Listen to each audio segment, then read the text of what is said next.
Latin America and also Asia also experience colonialism. So how does the experience in Africa differ, or how is it similar to what is obtainable in other climes that experience colonialism? So now, for this paper, the rise of global information society has dramatically changed how people communicate. How people share information and how people do business in the world today has changed due to what? Due to advancement in technology. Now, according to the Organization for Economic Cooperation and Development, OECD, digital divide refers to the gap between individuals, households, businesses, and geographical areas at different socio-economic levels with regard to both their opportunities to access ICTs and to their use of the internet for a wide variety of activities. And in Africa, this divide manifests in multiple dimensions. Number one is limited internet penetration, inadequate broadband infrastructure, high cost of access, and disparities in digital skills and literacy. Now, while the digital divide is not unique to the African continent alone, and while contemporary factors such as economic constraints and policy challenges contribute to the digital divide gap, its roots and effects in Africa are particularly complicated, and we could say they are tied to the continent's history with European colonial powers. So this paper argues that the current digital divide in Africa is not merely a product of recent technological advancement, but is deeply embedded in the continent's historical encounters with European colonial powers. So during the colonial era, European colonizing states set up infrastructures that mainly serve their economic interests and influence the societies they have colonized, and how these societies have responded to and resisted colonial rule. Now, several scholars such as Edward Said in his work Orientalism and Gayatri, Chakravorty in his work Can the Subaltern Speak, have all made contributions to the theory of post-colonialism. And Arturo Escobar in his book Encountering Development talks about how Western ideas of progress and development have been forced into other parts of the world. Now, our very own, the author of How Europe Underdeveloped Africa, also talks about how the yardstick used in defining development often means that Africa does not measure up to what is regarded as development. Now, global information society. The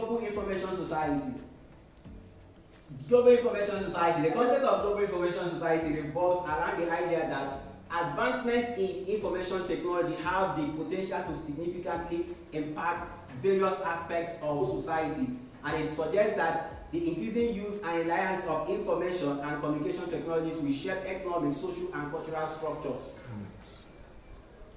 Now, just a bit. Next slide. So, just a bit of stats here. According to the information I obtained from Statista, the share of households in Africa with computer at home from 2005 to 2019. So we could see as at 2005 there were 3.7% computers across African homes, and this in 2019 rose to 7.7%, and this is very, very small when compared to other parts of urban areas. And then as at Nigeria's independence in 1960, in the whole of Nigeria, which was about 45 million people as at when Nigeria had her independence, there were mere 18,724 telephone lines for the whole of the country. And this, compared to when you compare this to the population of Nigeria, this is just about 0.05%. This is just about 0.05%. Now, also between 1960 and 1975, an estimated 27,000 highly skilled Africans have left Africa to various parts of the world, such as the United States of America and Europe, and this has continued even to this day. So this therefore means that even if Africa had wanted to, they would have been unable to upgrade and expand their infrastructures at the time they had their independence. So As a result of this, the role of Africa has mostly been peripheral, heavily dependent on imported technologies, and contributing little or nothing to the production of digital goods and services. So, and today, just like I stated earlier, this digital divide is more than just technological issue in Africa. We also see it in broader social and economic inequalities. We have platforms and services which are designed with Western perspectives in mind. Now, most of us here are on social media, and you notice how Facebook seems to restrict certain contents which we share online, and Twitter and various other platforms available.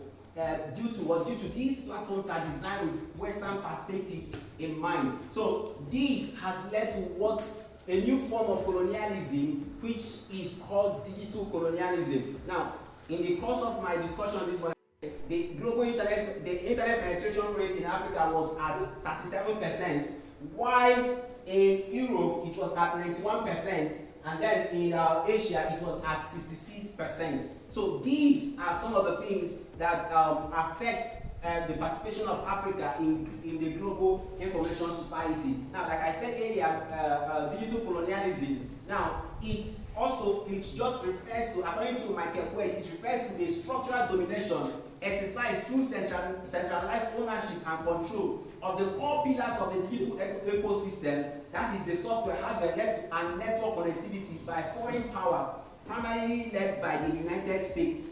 Now, through this control, African states have continued to be marginalized and continue to be restricted in their participation in the global information state. Now, if you have you ever, I don't know any one of us, but many times I've tried to access certain sites, and I will be told that these sites have been blocked for users in Nigeria, and I keep asking why. Why block sites for users in Nigeria? And there are certain educational resources I want to access in the use of my research. I just completed my master's degree dissertation, and while I was conducting the research, there was a data I needed. In order to access that data, I was told that it's not available to my region, and I kept asking the question why. So these are all manifestations of digital colonialism as we have it in the contemporary times. Now, and in 2018, a report emerged on French news sites that suggests that China, for instance, that China may be spying on Africa. As we all know, in 2012, China funded the building of the AU building in Addis Ababa. And in 2018, a report emerged that China may have installed spywares across the building. And why have other Asian and Latin American states, who were also former colonies, shown significant progress in being integrated into the global information society? And this is what my findings show. In East Africa, states like South Korea and Singapore leverage their economic position, strategic allies.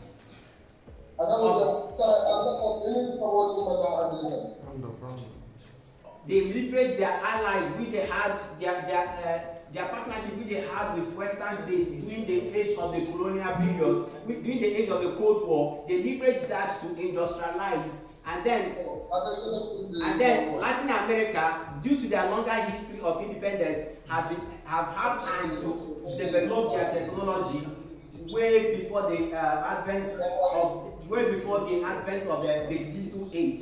And Africa, as we all know, experienced independence in later years, and due to colonialism, was bequeathed with outdated infrastructures.